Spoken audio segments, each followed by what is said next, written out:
to you. Rahul Verma, we saw Arvind Kejriwal play out a similar script where he stood up and started reciting the Hanuman Chalisa before the Delhi Assembly elections. That, apart from everything else he did, worked well for him because he went on to beat the BJP by a big margin.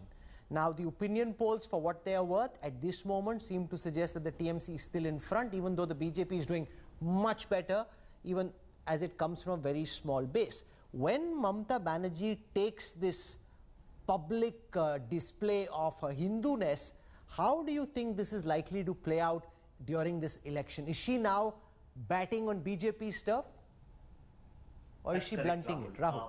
What I think is happening in Indian politics is sort of, we are on a very slippery slope.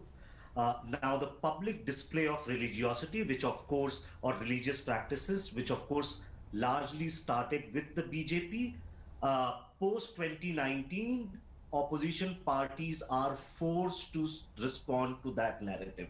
I think Arvind Kejriwal, while trying to tackle the problem, basically there was CA NRC protest happening and other things were going on. Arvind Kejriwal thought that he's being sidelined on the Hindu issue, and that's why he tried to do certain of those things, as you mentioned, reciting Hanuman Chalisa. But I don't think that did any sort of got him extra votes. Aam Aadmi Party and Arvind Kejriwal had a much larger lead in terms of assembly elections in Delhi. Mamata, I think, is trying to do the same thing. In last 6 to 8 months, it seemed like BJP has gained the momentum and is going to challenge TMC on its own turf. There are charges of religious appeasement, and BJP leaders have been citing certain schemes which has been benefiting religious minorities in Bengal, and it seems like a Hindu anger against TMC, and Mamata is trying to basically calm that anger down. She knows that if religious polarization happens, if it becomes 30 versus 70 in Bengal, BJP will have a much easier time. So all she's trying to do is calm things down. Okay, so when I was in Kolkata, one of the things I picked up, Nilanjan Mukhopadhyay, which is crucial, is that in the Trinamool's calculations, Mamata Banerjee needs to win a majority of the minority vote and a minority of the majority vote. So she thinks she already has the minority vote in her bank, even though you've got the Indian Secular Front of Abbas Siddiqui trying to damage that, along with Asuddin Owaisi, who's setting up his own candidates possibly.